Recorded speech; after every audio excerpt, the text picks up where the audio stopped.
अनोखी प्रतियोगिता।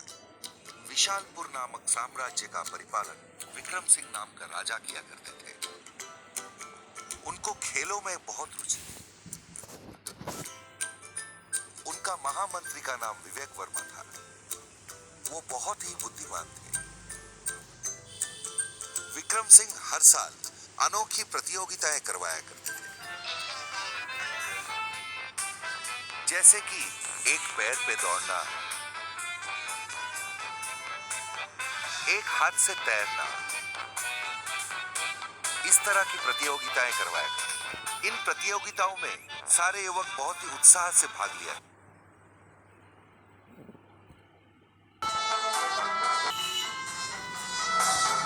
एक दिन कुछ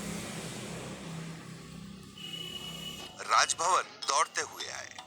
एक सेवक ने कहा, महाराज मुझे क्षमा कर दीजिए, कल रात एक चोर हमारे मंदिर में घुस आया और बेशकीमती गहने वो चुरा ले गया। हमने बहुत प्रयत्न किया महाराज, पर उसको पकड़ नहीं सके। महाराज ने कहा, महामंत्री अब क्या किया जाए, आप ही कोई रास्ता निकालिए। महामंत्री ने कहा, इसमें सलाह देने की कौन सी बात है महाराज, इन्हीं में से किसी ने चोरी को अंजाम दिया होगा। इनकी कर्तव्य पालन में इन लोगों ने लापरवाही बरती है।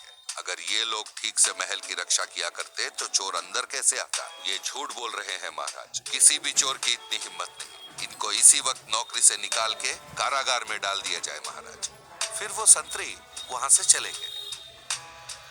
दूसरे दिन राज्यसभा में महामंत्री ने एक बड़ी घोषणा की, प्यारे नागरिक, इस साल हमारी प्रतियोगिताएं बड़ी नई तरीके से होंगी। दौड़ की और तैराकी की प्रतियोगिताएं नहीं होंगी, पर जो 10 हाथियों पे चढ़ के 50 गज की हमारी प्रहरी दीवार को लांघ सकेगा वही प्रतियोगिता जीतेगा और उसे 1 लाख स्वर्ण मुद्रा इनाम में दी जाएगी।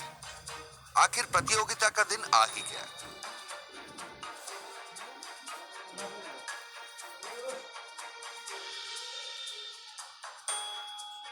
सारे लोग बड़े उत्साह से देख रहे थे।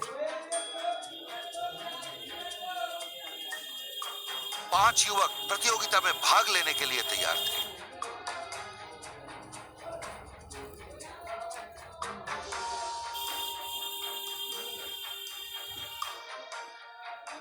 पहला युवक दौड़ के आया और हाथियों पे से कूदा। 2 हाथियों को लांघने के बाद वो नीचे गिर गया।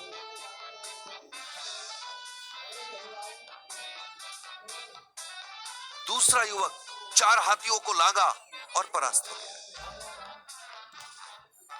बाकी दोनों भी इसी तरह परास्त होते गए।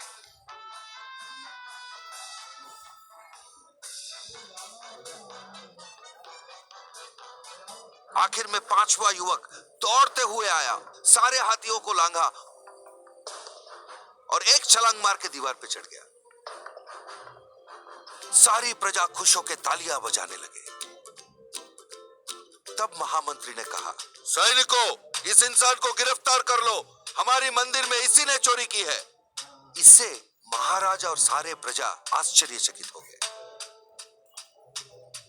तब महामंत्री ने कहा, महाराज की जय हो। उस दिन मैंने सारे सैनिकों को नौकरी से निकलवाकर कारागार में बंद करवाने का नाटक किया था, पर सबके अनजाने में उन लोगों से मैंने काफी खबर बरामद की।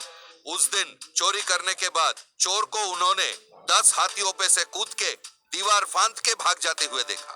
अब उसे लगा कि उस पे कोई शक नहीं करेगा, तो वो इस प्रतियोगिता में हिस्सा लेने पहुंच गया और 1 लाख स्वर्ण मुद्राएं सुन के वो ललचा गया। मैंने इसकी पिछली जिंदगी के बारे में भी पता लगा, इसने पहले भी कई चोरियों को अंजाम दिया है महाराज। चोर ने कहा, मुझे माफ कर दीजिए महाराज, वो चोरी मैंने ही किया था।